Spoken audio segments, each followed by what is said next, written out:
जो जाने तिस सदा सुख होए, आप मिलाए ले प्रभ सोए। ਆਦਰਸ਼ ਜੀਵਨ ਦੇ ਸੁੱਖ ਦੀ ਕਲਪਨਾ ਕਰਨ ਵਾਲੇ ਪ੍ਰਭੂ ਦੀ ਸ਼ਰਨ ਵਿੱਚ ਆਉਂਦੇ ਹਨ। ਇਸ ਆਨੰਦਮਈ ਜੀਵਨ ਦੀ ਜੁਗਤੀ ਪਾਉਣ ਲਈ ਮਹਾਂਪੁਰਖਾਂ ਦੀ ਚਰਨ ਸ਼ਰਨ ਆਉਂਦੇ ਹਨ। ਦੁਨਿਆਵੀ ਸੁੱਖ ਤਿਆਗ ਕੇ ਸੱਚੇ ਸੁੱਖ ਦਾ ਆਨੰਦ ਮਾਣਨ ਵਾਲੇ ਪ੍ਰਭੂ ਨਾਲ ਮਿਲਾਪ ਕਰਨ ਲਈ ਉਸ ਦਾ ਸਿਮਰਨ ਕਰਦੇ ਹੋਏ ਸਦਾ ਸੁੱਖ ਦਾ ਮਾਰਗ ਅਪਣਾਉਂਦੇ ਹਨ। ਮਨ ਦਾਦੂ ਪਿੰਡ ਦੇ ਵਾਸੀ ਸਰਦਾਰ ਭੰਗਾ ਸਿੰਘ ਅਤੇ ਮਾਤਾ ਕਿਸ਼ਨ ਕੌਰ ਦੇ ਘਰ ਕੰਨਿਆ ਬੀਬੀ ਸਾਹਿਬ ਕੌਰ ਨੇ ਜਨਮ ਲਿਆ। ਛੋਟੀ ਉਮਰ ਵਿੱਚ ਮਾਤਾ ਕਿਸ਼ਨ ਕੌਰ ਜੀ ਅਕਾਲ ਚਲਾਣਾ ਕਰ ਗਏ। ਪਿਤਾ ਜੀ ਨੇ ਦੂਸਰੀ ਸ਼ਾਦੀ ਕਰਵਾ ਲਈ ਤਾਂ ਬੀਬੀ ਦੀ ਪਾਲਣਾ ਉਹਨਾਂ ਦੀ ਦਾਦੀ ਨੇ ਕੀਤੀ। ਬੀਬੀ ਜੀ ਦਾ ਜਨਮ ਅਸਥਾਨ ਪਿੰਡ ਪੋਹਲਾ ਪੁੱਚੋ ਤੋਂ 6 ਕਿਲੋਮੀਟਰ ਹੈ।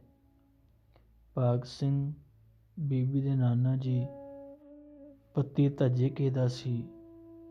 ਆਪ ਜੀ ਦੀ ਨਾਨੀ ਮਾਈ ਕੌਰ ਜੀ ਜੋ ਬਾਬਾ ਜੀ ਦੇ ਦਰਸ਼ਨ ਕਰਨ ਨਹੀਂ ਆਇਆ ਕਰਦੀ ਸੀ। ਸੰਸਾਰੀ ਪਦਾਰਥਾਂ ਨਾਲ ਭਰਪੂਰ ਸਾਰੇ ਸੁੱਖ ਪ੍ਰਾਪਤ ਕਰਨ ਵਾਲਾ ਪਰਿਵਾਰ, ਪਰ ਸਤਸੰਗ ਦੀ ਕੋਈ ਲਗਨ ਨਹੀਂ। ਇਹੋ ਜਿਹੇ ਪਰਿਵਾਰ ਵਿੱਚ ਜਨਮ ਹੋਇਆ ਕਲਰ ਕੰਵਲ ਭਗਤ ਪ੍ਰਹਿਲਾਦ। ਪਰੰਤੂ ਬਾਬਾ ਜੀ ਦੀ ਕਿਰਪਾ ਸਦਕਾ ਸੰਸਾਰ ਵਿੱਚ ਇਸ ਤਰ੍ਹਾਂ ਰਹੇ ਜੈਸੇ ਜਲ ਮੈਂ ਕਮਲ ਨਿਰਾਲਮ ਮੁਰਗਾਈ ਨਿਸ਼ਾਨੇ। ਬੀਬੀ ਆਪਣੇ ਮਾਮਾ ਜੀ ਦੇ ਲੜਕੇ ਦੀ ਸ਼ਾਦੀ ਵਿੱਚ ਪੋਹਲੇ ਆਏ ਸਨ। ਰਾਤ ਨੂੰ ਅਚਾਨਕ ਆਪ ਮੰਜੇ ਉੱਪਰੋਂ ਡਿੱਗ ਪਏ। ਘਰ ਦੇ ਰਿਸ਼ਤੇਦਾਰਾਂ ਨੇ ਸਮਝਿਆ ਕਿ ਗਰਮੀ ਦਾ ਧੱਕਾ ਲੱਗ ਗਿਆ ਹੋਵੇਗਾ। ਸਿਰ ਵਿੱਚ ਪਾਣੀ ਪਾਉਣਾ ਸ਼ੁਰੂ ਕਰ ਦਿੱਤਾ, ਪਰ ਪਾਣੀ ਨਾਲ ਕੋਈ ਆਰਾਮ ਨਾ ਆਇਆ। ਬੀਬੀ ਜੀ ਨੇ ਕਿਹਾ, ਪਾਣੀ ਨਾ ਪਾਓ, ਮੈਨੂੰ ਕੋਈ ਬਿਮਾਰੀ ਨਹੀਂ। ਆਖਿਰ ਇੱਕ ਮਾਈ ਹਰਨਾਮ ਕੌਰ ਪੋਹਲੇ ਵਿੱਚ ਸੀ, ਉਸਨੂੰ ਬੁਲਾਇਆ। ਉਸ ਸਮੇਂ ਹੀ ਬੀਬੀ ਠੀਕ ਹੋ ਗਈ। ਇਸ ਚਮਤਕਾਰ ਤੋਂ ਹੈਰਾਨ ਹੋ ਕੇ ਸਭ ਨੇ ਮਾਈ ਤੋਂ ਪੁੱਛਿਆ ਕਿ ਆਰਾਮ ਕਿਸ ਤਰ੍ਹਾਂ ਆਇਆ। ਮਾਈ ਦਾ ਉੱਤਰ ਸੀ ਕਿ ਮੈਨੂੰ ਕੋਈ ਪਤਾ ਨਹੀਂ। ਜੇ ਤੁਸੀਂ ਪਤਾ ਹੀ ਕਰਨਾ ਹੈ ਤਾਂ ਬਾਬਾ ਜੀ ਰੂਮੀ ਵਾਲਿਆਂ ਕੋਲ ਪੁੱਛੋ ਚਲੇ ਜਾਓ। ਅਗਲੇ ਦਿਨ ਮਾਈ ਨੂੰ ਨਾਲ ਲੈ ਕੇ ਕੁਝ ਮਾਈਆਂ ਤੇ ਬੀਬੀ ਸਾਹਿਬ ਕੌਰ ਇੱਕ ਟਾਂਗੇ ਵਿੱਚ ਸਵਾਰ ਹੋ ਕੇ ਪੁੱਛੋ ਨੂੰ ਬਾਬਾ ਜੀ ਦੇ ਦਰਸ਼ਨਾਂ ਲਈ ਚੱਲ ਪਏ। ਇਹਨਾਂ ਦੇ ਪਹੁੰਚਣ ਤੋਂ ਪਹਿਲਾਂ ਦਿੱਲੀ ਦੀ ਕੁਝ ਸੰਗਤ ਬਾਬਾ ਜੀ ਦੇ ਦਰਸ਼ਨਾਂ ਲਈ ਬੈਠੇ ਸਨ, ਪਰ ਆਗਿਆ ਨਹੀਂ ਮਿਲਦੀ ਸੀ। ਸੇਵਕ ਨੂੰ ਭੇਜ ਕੇ ਬਾਬਾ ਜੀ ਨੇ ਹੁਕਮ ਕੀਤਾ ਕਿ ਜੇ ਦਰਸ਼ਨ ਕਰਨੇ ਹਨ ਤਾਂ ਕੰਨਿਆ ਜੋ ਸੰਤ ਰੂਪ ਹੈ ਇੱਥੇ ਆ ਰਹੀ ਹੈ, ਉਸ ਦੇ ਦਰਸ਼ਨ ਪਹਿਲਾਂ ਕਰੋ ਅਤੇ ਉਸ ਨੂੰ ਸਤਿਕਾਰ ਸਹਿਤ ਇੱਥੇ ਲੈ ਕੇ ਆਓ। ਬੀਬੀ ਦਾ ਹੁਲੀਆ ਪੁੱਛ ਕੇ ਸੰਗਤ ਸੜਕ ਉੱਪਰ ਚਲੀ ਗਈ। ਕੁਝ ਚਿਰ ਬਾਅਦ ਬੀਬੀ ਤੇ ਮਾਈਆਂ ਟਾਂਗੇ ਵਿੱਚ ਉਤਰ ਕੇ ਆ ਰਹੀਆਂ ਸਨ। ਸੰਗਤ ਨੇ ਦੱਸਣ ਮੁਤਾਬਿਕ ਬੀਬੀ ਦੀ ਪਛਾਣ ਕਰ ਲਈ ਅਤੇ ਨਮਸਕਾਰ ਕਰਨ ਲੱਗੇ, ਪਰ ਬੀਬੀ ਮੱਥਾ ਟਿਕਾਉਣ ਤੋਂ ਪਰਹੇਜ਼ ਕਰਦੇ ਰਹੇ। ਟਿੱਲਾ ਸਾਹਿਬ ਦੇ ਨੇੜੇ ਪਹੁੰਚ ਕੇ ਆਗਿਆ ਮੰਗੀ ਤਾਂ ਹੁਕਮ ਹਜ਼ੂਰ ਦਾ ਹੋਇਆ, ਕੰਨਿਆ ਨੂੰ ਹਾਜ਼ਰ ਕਰੋ। ਸਭ ਤੋਂ ਅੱਗੇ ਆਵੇ ਸੰਗਤ ਦੇ। ਬੀਬੀ ਅਤੇ ਸੰਗਤ ਨੇ ਮੱਥਾ ਟੇਕਿਆ ਤੇ ਬੈਠ ਗਏ। ਹਜ਼ੂਰ ਬਾਬਾ ਜੀ ਨੇ ਬੀਬੀ ਨੂੰ ਆਸਣ ਕੋਲ ਬੁਲਾਇਆ ਅਤੇ ਸਿਰ ਉੱਪਰ ਹੱਥ ਰੱਖ ਕੇ ਮੂਲ ਮੰਤਰ ਦੇ ਸਿਮਰਨ ਦਾ ਉਪਦੇਸ਼ ਦਿੱਤਾ। ਅੱਗੇ ਅੱਗੇ ਆਪ ਪੜ੍ਹਦੇ ਰਹੇ, ਪਿੱਛੇ ਬੀਬੀ ਪੜ੍ਹਦੀ ਰਹੀ। ਫਿਰ ਹੁਕਮ ਹੋਇਆ, ਇਸ ਨੂੰ ਹਰ ਵੇਲੇ ਪੜ੍ਹਨਾ ਹੈ, ਭੁੱਲਣਾ ਨਹੀਂ। ਬਚਨ ਹੋਇਆ, ਤੂੰ ਸਾਡੀ ਕੰਨਿਆ ਹੈ, ਕਈ ਜਨਮ ਤੇਰਾ ਵਿਛੋੜਾ ਪਿਆ ਸੀ, ਤੇਰੇ ਜਨਮ ਸਿਮਰਨ ਵਿੱਚ ਬੀਤੇ ਹਨ। ਇਹ ਜੀਵਨ ਵੀ ਇਸੇ ਤਰ੍ਹਾਂ ਬਤੀਤ ਕਰਨਾ ਹੈ, ਹੁਣ ਵਿਛੋੜਾ ਨਹੀਂ ਪਵੇਗਾ। ਦਰਸ਼ਨ ਕਰਨ ਸਮੇਂ ਬੀਬੀ ਦੀ ਆਯੂ 26 ਸਾਲ ਦੀ ਸੀ। ਬਾਕੀ ਸਾਰੀ ਉਮਰ ਨਾਮ ਜਪਣ ਵਿੱਚ ਬਿਤਾਈ। ਇਹ ਜਨਮ ਤੁਮਾਰੇ ਲੇਖੇ ਵਾਲੀ ਪੰਕਤੀ ਸੱਚ ਕਰ ਵਿਖਾਈ। ਇਹ ਸਾਰੀ ਕਿਰਪਾ ਪੂਰਨ ਪੁਰਖ ਸਰਬ ਉਪਮਾਯੋਗ ਬਾਬਾ ਮਹਾਂ ਹਰਨਾਮ ਸਿੰਘ ਜੀ ਦੀ ਕਿਰਪਾ ਦ੍ਰਿਸ਼ਟੀ ਨਾਲ ਹੋਈ। ਨਾਮ ਸਿਮਰਨ ਦੀ ਜੁਗਤੀ ਦੱਸ ਕੇ ਬੀਬੀ ਨੂੰ ਆਗਿਆ ਮਿਲ ਗਈ।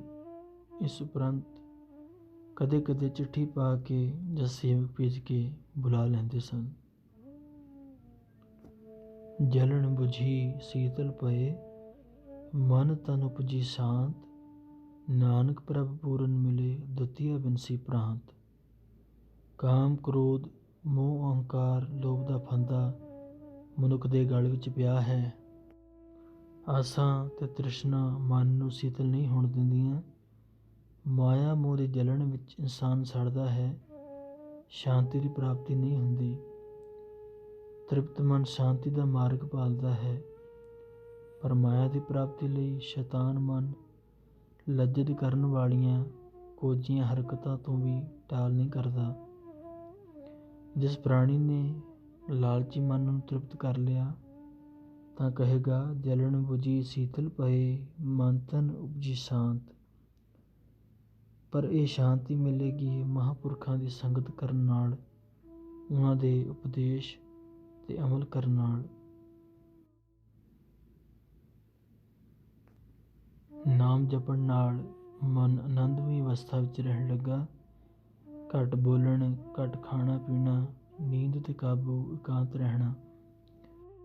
ਥੋੜਾ ਸਭਣਾ ਖਾਵਣਾ ਥੋੜਾ, ਬੋਲਣ ਗੁਰਮੁਖ ਪਾਏ। ਵਾਲੀ ਮਨੋ ਅਵਸਥਾ ਬਣ ਗਈ। ਬੀਬੀ ਦੇ ਘਰ ਵਿੱਚ ਪਿਤਾ ਅਤੇ ਚਾਚੀ ਜੀ ਵੱਲੋਂ ਬੀਬੀ ਦੇ ਵਿਆਹ ਬਾਰੇ ਗੱਲ ਹੋਣ ਲੱਗੀ। ਬੀਬੀ ਨੇ ਮਨ ਅੰਦਰ ਹੀ ਬਾਬਾ ਜੀ ਅੱਗੇ ਬੇਨਤੀਆਂ ਕੀਤੀਆਂ, ਗਰੀਬ ਨਿਵਾਜ, ਤੁਸੀਂ ਤਾਂ ਵਚਨ ਕੀਤਾ ਸੀ ਕਿ ਤੂੰ ਨਾਮ ਜਪੇਂਗੀ, ਪਰ ਘਰ ਵਿੱਚ ਵਿਆਹ ਦੀਆਂ ਤਿਆਰੀਆਂ ਹੋ ਰਹੀਆਂ ਹਨ। ਪਾਤਸ਼ਾਹ ਆਪਣੇ ਵਚਨ ਦੀ ਲਾਜ ਰੱਖੋ। ਮੈਂ ਅੰਨੀ ਹੋ ਜਾਵਾਂ ਤਾਂ ਵਿਆਹ ਨਹੀਂ ਹੋਏਗਾ। ਬਿਰਤੀ ਕਦੇ ਨਾ ਹੋਵੇ ਜਨ ਕੀ ਅਰਦਾਸ। ਅੱਖਾਂ ਵਿੱਚ ਉੱਲਾਂ ਵੱਜਣੀਆਂ ਸ਼ੁਰੂ ਹੋ ਗਈਆਂ। ਇੱਕ ਅੱਖ ਵਿੱਚ ਨੁਕਸ ਪੈ ਗਿਆ। ਸਾਕ ਸੰਬੰਧੀ ਬਾਬਾ ਜੀ ਪਾਸ ਲੈ ਕੇ ਗਏ। ਬਾਬਾ ਜੀ ਨੇ ਉੱਲਾਂ ਵੱਜਣ ਦਾ ਕਾਰਨ ਪੁੱਛਿਆ। ਬੀਬੀ ਜੀ ਨੇ ਬੇਨਤੀ ਕੀਤੀ, ਇਹ ਮੇਰੀ ਸ਼ਾਦੀ ਕਰਨ ਲਈ ਫਿਰਦੇ ਹਨ, ਪਰ ਮੈਂ ਆਪ ਜੀ ਦੇ ਬਚਨ ਦੀ ਪਾਲਣਾ ਕਰਨੀ ਹੈ, ਨਾਮ ਸਿਮਰਨ ਵਿੱਚ ਜ਼ਿੰਦਗੀ ਬਤੀਤ ਕਰਨੀ ਹੈ। ਹਜ਼ੂਰ ਬਾਬਾ ਜੀ ਨੇ ਬਚਨ ਕੀਤਾ, ਕੰਨਿਆ, ਇਤਨੇ ਵੱਡੇ ਸਰੀਰਕ ਨੁਕਸ ਲਈ ਬੇਨਤੀ ਨਹੀਂ ਕਰਨੀ ਸੀ, ਹੁਣ ਇੱਕ ਅੱਖ ਰਾਜੀ ਕਰ ਦਈਏ। ਬੀਬੀ ਨੇ ਬੇਨਤੀ ਕੀਤੀ, ਨਹੀਂ ਹਜ਼ੂਰ, ਇਸੇ ਤਰ੍ਹਾਂ ਹੀ ਰਹਿਣ ਦਿਓ। ਹੁਕਮ ਹੋਇਆ, ਗਹਿਣੇ ਨਹੀਂ ਉਤਾਰੇ। ਹਜ਼ੂਰ, ਕਈ ਵਾਰ ਲਾਏ ਹਨ, ਪਰ ਦਾਦੀ ਜੀ ਲਾਉਣ ਨਹੀਂ ਦਿੰਦੀ।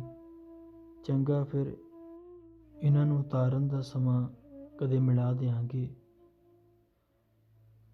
ਇਸ ਉਪਰੰਤ ਬੀਬੀ ਨੂੰ ਆਪਣੀ ਚਾਦਰ ਦਿੱਤੀ ਅਤੇ ਫਰਮਾਇਆ, ਜਦੋਂ ਤੇਰਾ ਮਨ ਉਦਾਸ ਹੋਵੇ, ਚਾਦਰ ਤਾਣ ਕੇ ਪੈ ਜਾਵੀਂ, ਤੇਰੇ ਸਾਰੇ ਫਿਕਰ ਦੂਰ ਹੋ ਜਾਇਆ ਕਰਨਗੇ।